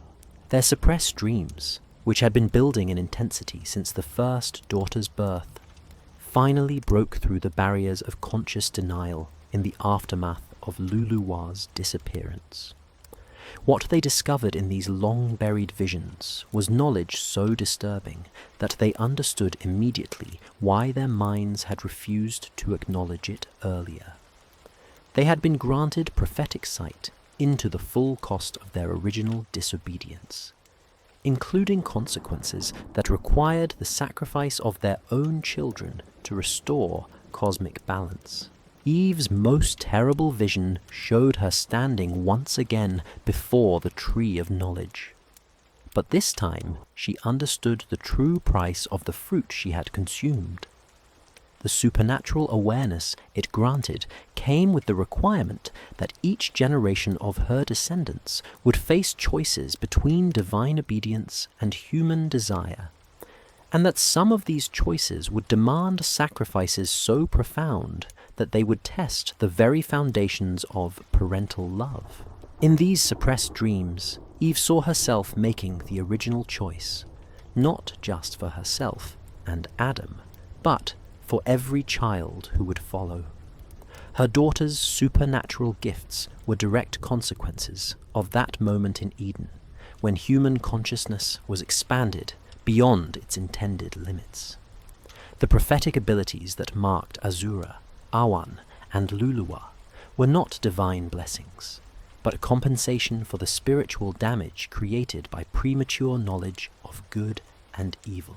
Adam's parallel visions revealed his own complicity in arrangements that he had not consciously understood, but had somehow always known existed. His dreams showed him that the work of tending Eden had been preparation for harder labor, the spiritual cultivation required to guide humanity through the consequences of expanded consciousness. His role as first father included responsibilities that extended far beyond ordinary parenting into cosmic stewardship that would demand unthinkable sacrifices. The most shocking revelation in their shared prophetic experiences was the discovery that Luluwa's disappearance had not been mysterious accident, but carefully orchestrated necessity. Through their suppressed dreams, Adam and Eve learned that their youngest daughter's descent into the deep places was required to atone for the original sin in ways that ordinary repentance could never accomplish. Her willing sacrifice served as humanity's representative in realms where divine justice was administered according to laws that transcended human understanding. In their most disturbing joint vision, the first parents witnessed the exact moment when they had unconsciously agreed to this arrangement. During their final hours in Eden, when the full weight of their disobedience was becoming clear, they had been offered a choice by divine mercy. They could accept immediate judgment that would end human existence entirely, or they could agree to a complex process of redemption that would require their descendants to serve as agents of cosmic restoration. Their choice to accept the redemptive path had been made without full understanding of what it would cost their children. They had agreed to a divine plan that would require some of their offspring to serve as bridges between ordinary human experience and supernatural realms, accepting roles that would separate them permanently from normal family relationships. The knowledge that they had essentially sacrificed their daughters before the girls were even born filled both parents with guilt so overwhelming that it threatened to drive them to complete madness. Eve's specific role in this cosmic arrangement was revealed to be more complex than simple disobedience. Her consumption of forbidden fruit had been necessary to initiate humanity's spiritual development beyond the state of innocent ignorance. But this development could only proceed through a series of increasingly difficult choices that would test human capacity for both love and sacrifice. Her daughter's supernatural gifts were part of this testing process, abilities that would either lead them toward divine service or spiritual destruction, depending on how they chose to use their powers. Adam's contribution to the arrangement was equally disturbing. His acceptance of the fruit from Eve had created the conditions necessary for human consciousness to exist in tension between divine truth and human desire. This tension was required for genuine spiritual growth, but it could only be sustained through periodic sacrifices that would demonstrate humanity's commitment to divine purposes despite the personal cost involved. The prophetic dreams revealed that Luluwa's entombment beneath Eden was not unique sacrifice, but the first in a series of offerings that would be required throughout human history. Each generation would produce individuals who possessed supernatural gifts that separated them from ordinary human experience. And some of these gifted individuals would be called to serve as humanity's representatives in spiritual realms where ordinary consciousness could not function. Most terrifying of all was the revelation that these sacrifices weren't imposed by divine cruelty, but required by cosmic necessity. The expansion of human consciousness that began in Eden had created instabilities in the spiritual realm that could only be balanced through ongoing contributions of human awareness to supernatural processes. Luluwa's consciousness was now part of the cosmic machinery that maintained stability between physical and spiritual realms. The knowledge that their daughter was not dead, but transformed into something that existed primarily as conscious energy serving divine purposes, created a new kind of grief that was almost impossible to process. They were mourning not the loss of life, but the loss of ordinary human relationship, knowing that Luluwa continued to exist, but in a form that made normal family connection impossible. Eve's prophetic sight showed her that Luluwa's transformation was also preparation for future role as humanity's guide through supernatural crises that would occur at the end of human history. When ordinary human wisdom proved inadequate to address cosmic challenges, their daughter would emerge from the deep places to serve as interpreter between divine purposes and human understanding. Her current sacrifice was investment in humanity's future survival through supernatural assistance. Adam's visions revealed the mechanism by which this future assistance would operate. Luluwa's consciousness, expanded through contact with ancient wisdom in the underground chambers, would be able to communicate divine guidance to human leaders during humanity's darkest hour. Her sacrifice thus served both present and future purposes, maintaining current cosmic stability while preparing for ultimate crisis resolution. The most disturbing aspect of these revelations was the understanding that more such sacrifices would be required as human history progressed. Their remaining children and their descendants would face similar choices between ordinary human happiness and cosmic service. Some would choose normal life within human community, while others would accept calling to supernatural realms that would separate them from ordinary human experience forever. The weight of this knowledge created a terrible isolation between Adam and Eve and their remaining family members. How could they explain to Cain and Abel that their sisters' disappearances weren't tragedies but cosmic necessities? How could they maintain normal family relationships while carrying the burden of knowing that divine justice sometimes required parents to sacrifice their children for purposes beyond human comprehension? Their prophetic dreams also revealed that the memory of these sacrifices would be deliberately obscured in the historical records that would guide future generations. The complex truth about divine justice and cosmic necessity would be too disturbing for ordinary believers to handle. So the sacred narratives would focus on simpler stories of obedience and disobedience that could serve as moral guidance without overwhelming human capacity for faith. The realization that they were participants in arrangements too complex for future generations to understand created a sense of cosmic loneliness that was almost unbearable. They were carrying knowledge that could never be shared, making sacrifices that could never be acknowledged, participating in divine purposes that would be hidden from their own descendants for their spiritual protection. Part 9. Cain's descendants and the legacy of blood. The children born to Cain and Azura in the land of Nod carried within their very beings a supernatural inheritance that was both magnificent and terrible, a combination of divine judgment and prophetic sight that manifested in abilities far beyond ordinary human capacity. These descendants would become humanity's first technological innovators, its first urban planners, its first systematic organizers of human society. But their achievements would be forever tainted by the spiritual darkness that was their true legacy. Enoch, the firstborn son of the exiled couple, inherited his father's mark in modified form and his mother's prophetic abilities in concentrated intensity.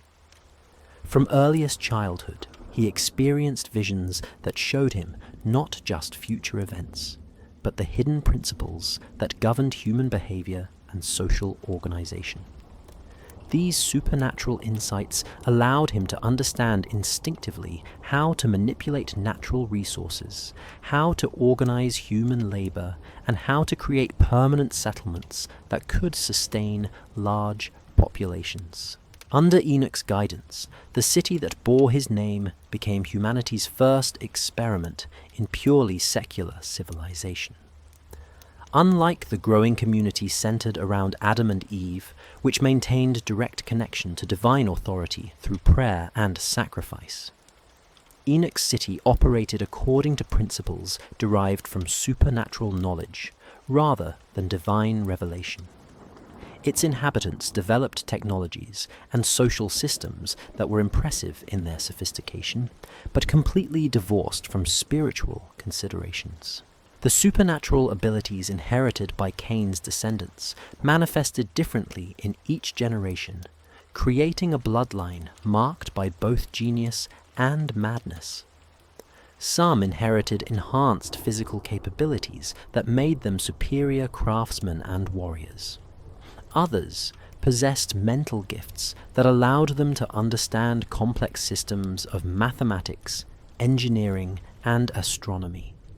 But all shared the fundamental characteristic of their lineage, the ability to achieve remarkable things through purely human effort, while remaining spiritually separated from divine purpose.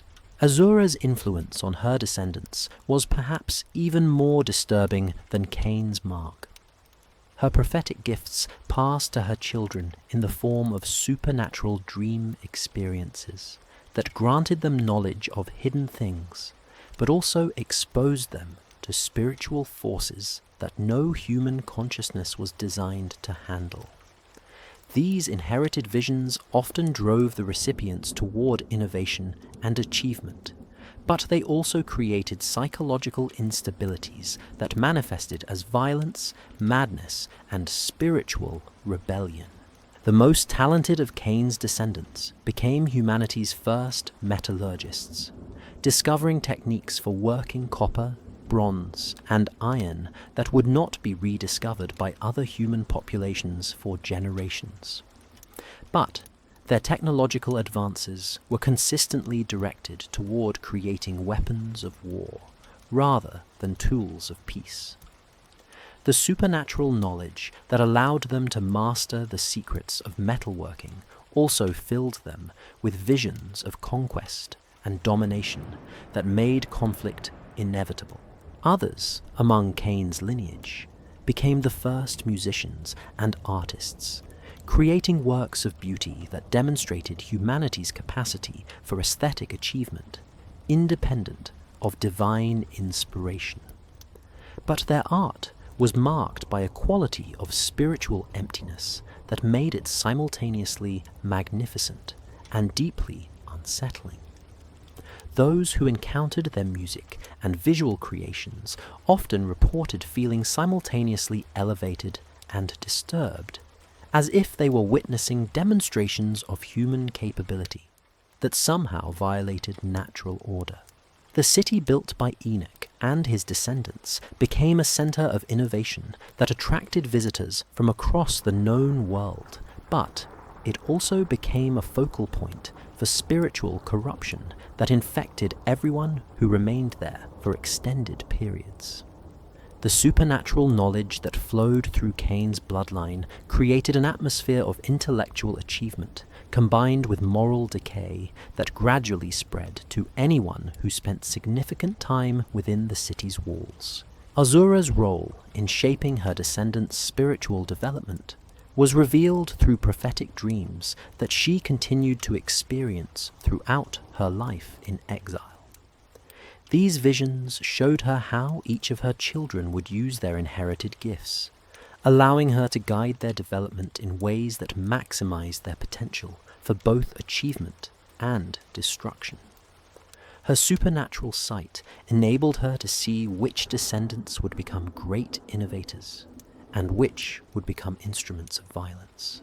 But she chose to encourage both paths equally.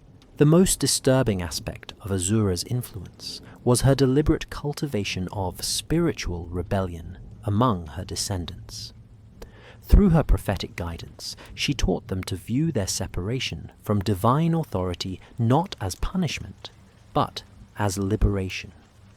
Under her instruction, they learned to see themselves as pioneers of human independence, creators of a new kind of civilization that would prove humanity's capacity for self-directed achievement. The generational curse that afflicted Cain's bloodline manifested most clearly in their relationship to violence. While not all of his descendants became murderers, all inherited a tendency toward conflict that made peaceful coexistence with others extremely difficult. This inherited aggression was not simple brutality, but sophisticated understanding of how to use force strategically to achieve complex social and political objectives. The supernatural knowledge that flowed through the bloodline also created descendants who possessed uncanny abilities to understand and manipulate human psychology. They became humanity's first systematic practitioners of propaganda, diplomacy, and social engineering, using their inherited insights to build organizations and institutions that could control large populations through persuasion rather than direct force. But perhaps the most dangerous aspect of their legacy was their influence on other human populations through intermarriage and cultural contact. The supernatural gifts that marked Cain's descendants were not limited to direct biological inheritance, but could be transmitted through close association with those who carried the bloodline. Communities that established trade relationships or marriage alliances with descendants of Cain often found themselves gradually infected with similar patterns of innovation combined with spiritual corruption. The prophetic dreams that continued to plague Azura throughout her exile showed her that her descendants' influence would extend far beyond their own city and immediate region. Through migration, conquest, and cultural exchange, the spiritual patterns established by her union with Cain would spread throughout the human population, creating a permanent tension within humanity between achievement and obedience, innovation and spiritual health. These visions revealed to Azura that her bloodline would produce some of humanity's greatest benefactors and some of its worst tyrants, often within the same family line and sometimes within the same individual. The supernatural gifts that enabled remarkable achievements also created psychological conditions that could lead to spectacular moral failures, making it impossible to predict whether any particular descendant would use their abilities for construction or destruction. The city of Enoch eventually became so spiritually corrupted that its influence threatened to contaminate the entire human population. The supernatural knowledge that flowed through its inhabitants created technologies and social systems that were impressive in their sophistication, but fundamentally incompatible with spiritual health. The pursuit of human achievement, independent of divine guidance, led inexorably toward pride, violence, and ultimate spiritual emptiness. The legacy of blood that flowed from Cain and Azura's union thus became a permanent feature of human civilization, creating within every subsequent generation the potential for both remarkable achievement and spectacular moral failure. Their descendants would be found among humanity's greatest innovators and its most dangerous predators, carrying within themselves the eternal tension between human capability and human need for divine guidance. The prophetic visions that had driven Azura to choose exile with Cain were thus fulfilled with terrible precision, creating a bloodline that would influence human history until the very end of time.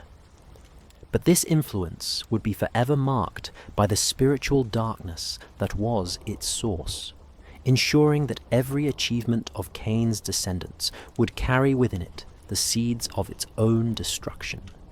Every innovation would create new possibilities for both blessing and curse, and every generation would face anew the choice between human pride and divine submission that had originally separated their ancestors from the growing community of the faithful. Part 10. The Forgotten Daughter's Final Prophecy. In the deepest hours of sleep, when the boundaries between time and eternity grow thin as morning mist, the three daughters of Adam and Eve continue to weave their influence through the dreams of humanity. Their prophetic gifts, rather than being diminished by exile and transformation, have been amplified beyond mortal comprehension, creating a supernatural network of communication that operates through the collective unconscious of all their descendants. Azura, dwelling in spiritual exile with her husband Cain, experiences visions that encompass the entire scope of human history, from its beginning to its final consummation. Through her supernatural sight, she witnesses the rise and fall of every empire, the birth and death of every significant leader, the development and corruption of every major religious tradition. But her visions focus particularly on moments when humanity faces choices between divine submission and rebellious self-assertion. For these are the turning points that most closely mirror her own decision to choose darkness. Her prophetic dreams reveal a pattern of spiritual decline that began with her union to Cain, and will continue until humanity reaches a point of crisis so severe that divine intervention becomes necessary to prevent total destruction. She sees how her descendants' gifts for innovation and organization will be used to create increasingly sophisticated systems of human control, technologies that enhance human capability, while simultaneously separating humanity further from divine dependence. In her most terrifying visions, Azura witnesses the moment when humanity's accumulated achievements will turn against their creators, when the systems and technologies developed by her bloodline will become instruments of oppression so complete that human freedom itself will be threatened. These visions show her that the spiritual rebellion she initiated will ultimately require resolution through cosmic catastrophe, divine judgment that will sweep away the corrupt achievements of purely human civilization. Awan, wandering eternally through the dreams and religious traditions of distant civilizations, serves as humanity's prophetic witness to the consequences of spiritual exile. Her supernatural journeys allow her to observe how the patterns established by her family's choices repeat themselves in every culture and generation, creating cycles of achievement and destruction that seem to be built into the very structure of human consciousness. Through her contact with civilizations that rise and fall across the centuries, Awan gathers evidence that humanity's separation from divine purpose creates spiritual instabilities that cannot be resolved through human effort alone. Each society she influences temporarily flourishes under her supernatural guidance, but all eventually collapse when they attempt to maintain their achievements without acknowledging their dependence on sources of wisdom beyond human understanding. Her prophetic sight reveals that the civilizations which worship her as a goddess of hidden knowledge are unconsciously seeking restoration of the divine relationship that was broken in Eden. Their elaborate religious ceremonies and mystical practices represent humanity's instinctive recognition that supernatural guidance is necessary for long-term survival. But their inability to distinguish between authentic divine communication and mere supernatural phenomenon leads them inevitably toward spiritual corruption. Awan's eternal wandering serves a cosmic purpose that extends beyond her role as prophetic witness. Through her contact with diverse human populations, she serves as a carrier of supernatural knowledge that maintains certain essential truths across cultural boundaries. When civilizations collapse and their wisdom traditions are lost, fragments of divine truth preserved through her influence survive to influence future generations, ensuring that humanity never completely loses access to supernatural guidance. Luluwa, transformed beyond recognition through her descent into the deep places beneath creation, exists primarily as consciousness, interfacing with cosmic forces that govern the relationship between physical and spiritual realms.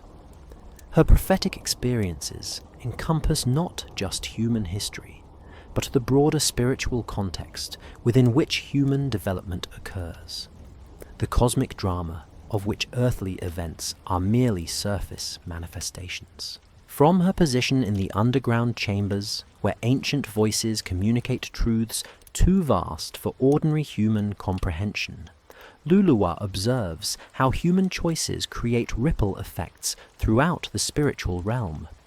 She witnesses how acts of obedience and rebellion on earth influence the balance of forces that determine whether divine blessing or judgment will be released into human history. Her most significant prophetic visions focus on the moment of convergence, when all the spiritual patterns established by her family's choices will reach their ultimate fulfillment. She sees a time when humanity's achievements will have reached such heights that the temptation to declare independence from divine authority will become almost irresistible, creating conditions that will require supernatural intervention on a scale not seen since the creation of the world itself. Through her transformed consciousness, Luluwa serves as humanity's representative in spiritual realms, where cosmic decisions are made about the timing and nature of divine intervention in human affairs. Her ongoing sacrifice ensures that human needs and limitations are taken into account when spiritual forces that could easily overwhelm human consciousness are deployed to address earthly crises.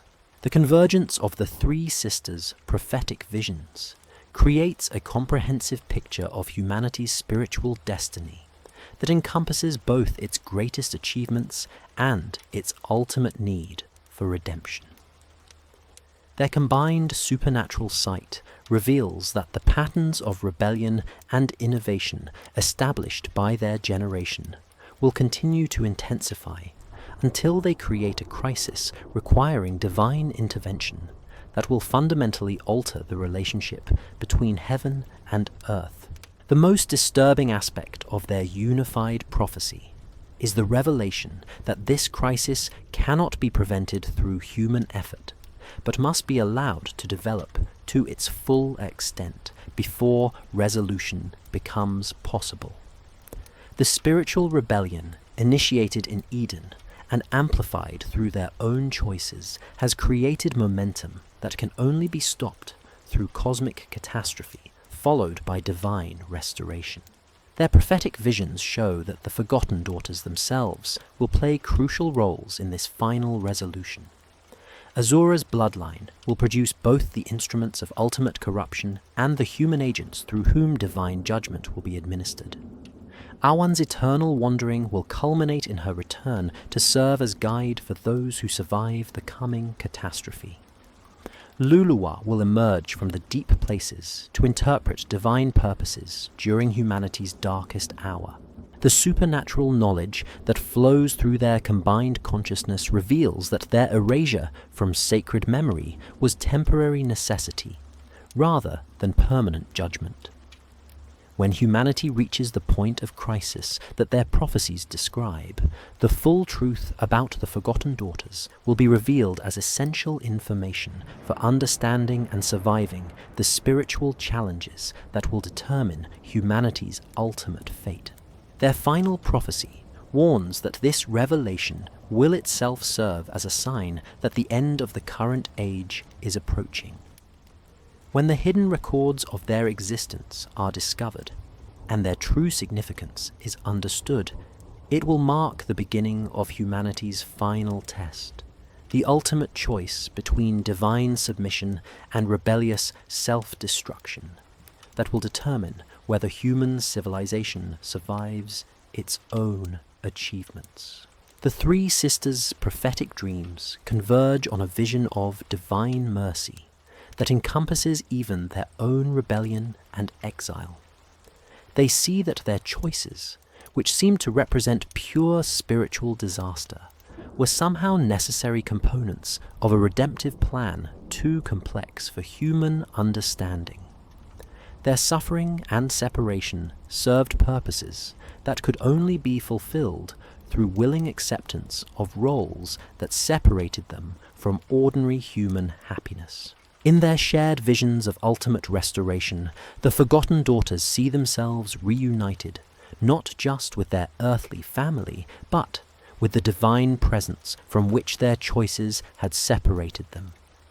Their prophetic gifts, which had been sources of exile and suffering, will be revealed as preparations for service in the restored creation where human consciousness and divine purpose will finally be harmonized. But this restoration can only occur after humanity has exhausted its capacity for self-directed achievement and acknowledged its absolute dependence on divine grace for both survival and fulfillment. The Forgotten Daughter's final prophecy is thus both warning and promise. Warning of judgment that must come before restoration is possible, and promise of mercy that will encompass even the most rebellious of humanity's children. Dr. Sarah Mitchell brushed the ancient dust from her hands as she carefully lifted the clay tablet from its resting place, deep within the newly discovered chamber. The archaeological expedition to the site, believed to be the location of ancient Eden, had been yielding remarkable discoveries for months. But nothing had prepared her for what lay hidden in this sealed vault beneath layers of earth that seemed to predate recorded civilization. The tablet bore inscriptions in a script so archaic that conventional translation methods had proven inadequate. Only through the use of advanced linguistic analysis software had her team begun to comprehend that they were looking at what appeared to be a first-person account, written in the voice of humanity's first mother. The text claimed to be Eve's own record of events that had been deliberately omitted from the sacred narratives known to later generations. As the translation process revealed more of the tablet's contents, Dr. Mitchell found herself confronting claims that challenged everything she understood about early human history and religious tradition. The document described 3 daughters of Adam and Eve, whose supernatural gifts had required their removal from the official record of human beginnings. According to the text, these women had possessed prophetic abilities so powerful that their very existence threatened to overwhelm the simple moral narratives that early humanity needed for spiritual guidance. The tablet's most disturbing passages described how these forgotten daughters had been transformed rather than simply exiled, becoming spiritual entities whose influence continued to operate through the dreams and unconscious experiences of their descendants. Eve's account suggested that certain recurring patterns in human history, cycles of innovation followed by corruption, periods of achievement ending in catastrophic collapse, were direct results of supernatural forces set in motion by her daughter's choices. But it was the tablet's final passages that created the greatest sense of unease among the research team. Eve's last recorded words claimed that her daughters remained in states of supernatural sleep beneath the very ground where Eden had once flourished, waiting for humanity to reach a level of crisis that would require their awakening. The text suggested that the discovery of this hidden record itself would serve as a sign that the time for their emergence was approaching. Dr. Mitchell's attempts to verify the tablet's authenticity through conventional archaeological methods had yielded conflicting results. Carbon dating placed the artifact at an age that should have made it impossible for any organic writing material to survive. Yet, the tablet showed no signs of deterioration that would be expected from such antiquity. Ground-penetrating radar had detected what appeared to be additional chambers beneath the discovery site. But these spaces seemed to exist at depths that defied geological explanation. More troubling still were the reports from team members of unusual dream experiences that had begun occurring shortly after the tablet's discovery. Several archaeologists described vivid nocturnal visions featuring 3 women whose faces could never be clearly seen, but whose presence conveyed information about future events with disturbing accuracy. These dreams shared common elements despite occurring to individuals who had not discussed their experiences with one another. The local population, when questioned about legends and folklore related to the excavation site, spoke in hushed tones about 3 sisters who were said to sleep beneath the earth, waiting for the day when their knowledge would be needed to guide humanity through its final crisis. These oral traditions, passed down through generations of nomadic peoples, matched the tablet's descriptions with unsettling precision, despite having no apparent historical connection to the archaeological discovery. As word of the discovery began to spread through academic and religious communities, Dr. Mitchell found herself at the center of controversies that extended far beyond normal archaeological discourse. Religious authorities debated whether the tablet represented authentic revelation or dangerous deception. Scientists struggled to explain physical evidence that seemed to violate natural laws. Government agencies expressed concern about the psychological effects that publication of the tablet's contents might have on already unstable global populations. The tablet's warning about awakening seemed to be manifesting in ways that no one had anticipated. Seismic monitoring equipment around the excavation site began detecting vibrations that followed no recognizable patterns, but seemed to pulse with rhythm that matched the human heartbeat. Temperature readings from the deep chambers showed inexplicable fluctuations that suggested the presence of energy sources that conventional instruments could not identify. Most disturbing of all were the changes observed in the research team members themselves. Several individuals reported experiencing enhanced intuitive abilities that allowed them to anticipate events before they occurred. Others described vivid waking visions that provided solutions to complex problems they had been struggling to resolve. But these apparent gifts came with psychological costs: insomnia, anxiety, and a growing sense that they were being observed by presences that existed just beyond the range of normal perception. The tablet's final line haunted Dr. Mitchell's thoughts as she struggled to decide whether its contents should be revealed to the world. My daughters sleep beneath Eden, awaiting their awakening. When the earth can no longer bear the weight of human achievement, when the cities built by Cain's children threaten to consume all natural beauty, when humanity's innovations turn against their creators, then will the forgotten daughters rise to guide the living through the final choice between wisdom and destruction. As she prepared her report on the discovery, Dr. Mitchell found herself wondering whether some knowledge was too dangerous for human consciousness to contain. The tablet seemed to offer answers to questions that had puzzled humanity since its beginning. But those answers came with implications that challenged the foundations of modern civilization. If the document was authentic, then human history was approaching a crisis point that would require intervention from sources beyond ordinary human understanding. The archaeological evidence suggested that the forgotten daughters weren't merely mythological figures, but actual entities whose supernatural influence continued to operate in the modern world. The question that kept Dr. Mitchell awake at night was whether publishing this evidence would help humanity prepare for the crisis described in the prophecy, or whether the very act of revelation would trigger the awakening that the tablet warned was approaching. In her final notes, Dr. Mitchell wrote, "We have found what we were not looking for, and it has found us. The forgotten daughters of Adam and Eve may be forgotten no longer. God help us all when they awaken."